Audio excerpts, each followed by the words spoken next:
কেমন আছো রীতি? কি হলো, কথা বলছো না কেন? এটা কে রীতি?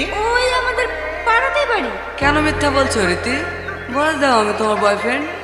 এসব কি বলছে রীতি? ও কি সত্যি তোমার বয়ফ্রেন্ড? এটা জানোয়ার, তুই আমার বিবাহ করছিস, তুই বিয়েতে আমার বিয়ে, তোকে ভালোবাসি, আমার জীবনের সব থেকে বড় ভুল ছিল। আমার আরে রীতি, এই কি করছো? ছাড়ো, এটা পাবলিক প্লেস। চলো। গাড়ি থামাও, একটা কথা জিজ্ঞেস করবো? হ্যাঁ করো। তুমি আমাকে কতটা বিশ্বাস করো? করতাম। ও করতে, তার মানে এখন আর করো না, তাই তো? আসলে কি জানো তো, এই 15-16 বছর বয়সটা না অনেক খারাপ। কোনটা ভুল কোনটা ঠিক বোঝার কোনো ক্ষমতাই থাকে না। ঠিক এই ভুলটাই 2 বছর আগে আমিও করেছিলাম। পরে জানতে পারি ওই মানুষটার চরিত্রই খারাপ।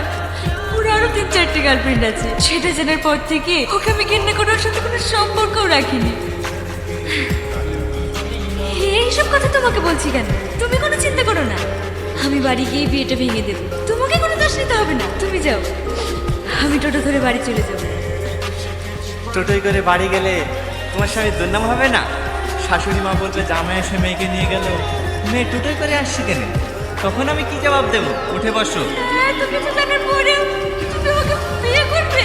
ধুর পাগলি, মন থেকে তো বউ হিসেবে সেই দিনে মেনে নিয়েছি যেদিন তোমায় প্রথম দেখেছি। এখন শুধু লোক দেখানো বিয়েটা বাকি।